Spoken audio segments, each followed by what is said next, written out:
It's great to be here with you tonight. And thanks, Nicholas, for being here with me tonight. My son. Many people were surprised to see an immigrant on the cover of Time magazine. I was surprised too. I found out in Twitter, and I thought it was a meme.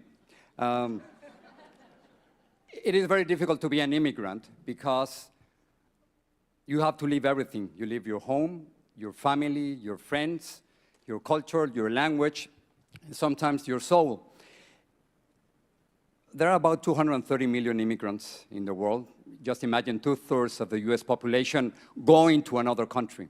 That is what's happening right now. And sometimes things go wrong, terribly wrong. I'm still shocked by what happened during the weekend in the Mediterranean, and hundreds of immigrants fleeing Africa to Europe died. And you know, the worst is that we don't even know their names, and we haven't even seen their faces. So tonight, I really have to acknowledge that Time is making an effort to make sure that here in the United States, all immigrants are visible. We've been invisible for so long that it's great to be visible, at least for one night. So having said that, let me just go to the toast.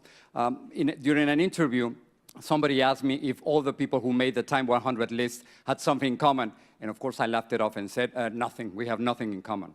But then if you really think about it, I think what you all have in common is that you are rebels. Really. You rebelled against a country or a president, or you rebel against a tradition or an industry, or maybe you rebel against a stupid idea, and that's why you are here. So tonight I want to do a toast to 3 groups of rebels who couldn't be here. It'll be fast, don't worry. The first one is very close to my heart. It's a group of Mexican journalists who have denounced corruption at the highest levels of the Mexican government. This is what's happening. The Mexican president, Enrique Peña Nieto, his wife, Angelica Rivera, and a minister, at least one minister, they bought homes from government contractors. And after that, these companies got millions of dollars from the government. In any country with a little bit of rule of law, the president would have been forced to resign. Guess what happened? The president of Mexico didn't resign, and the journalists who denounced the corruption were fired. That is not saving Mexico. So if you don't mind, I'm just going to say a few words in Spanish so they can listen over there. Señor Peña Nieto, comprar casas de contratistas y luego darles millones de dólares en contrato, eso es corrupción. Por eso tanta gente quiere su renuncia y no nos vamos a callar. I think they're listening.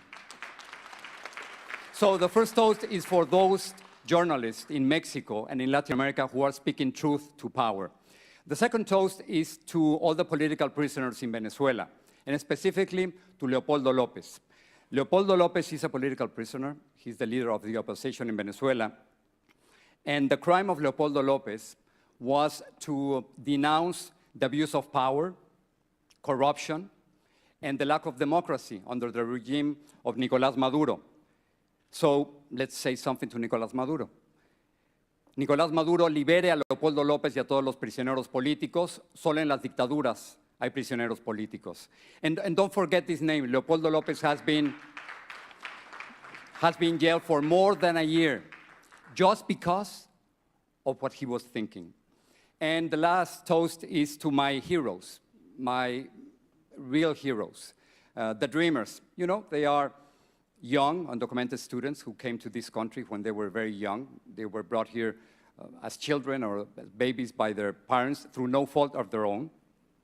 And because Congress has done absolutely nothing during the last decade on immigration, nothing, the dreamers decided to take this on themselves. So now they are changing immigration policy in this country.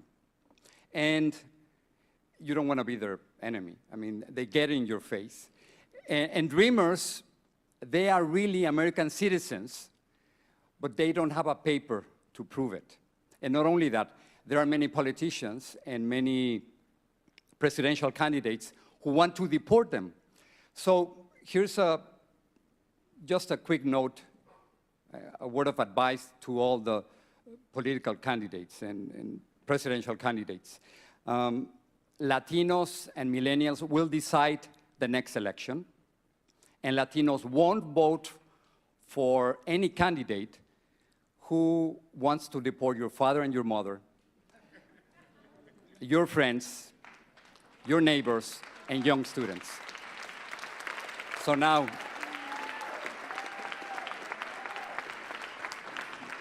this is a toast for all the journalists in Mexico who are fighting corruption, for all the political prisoners in Venezuela, for the immigrants who believe that immigrant rights are human rights, and for all the rebels out there who are changing the world through nonviolence.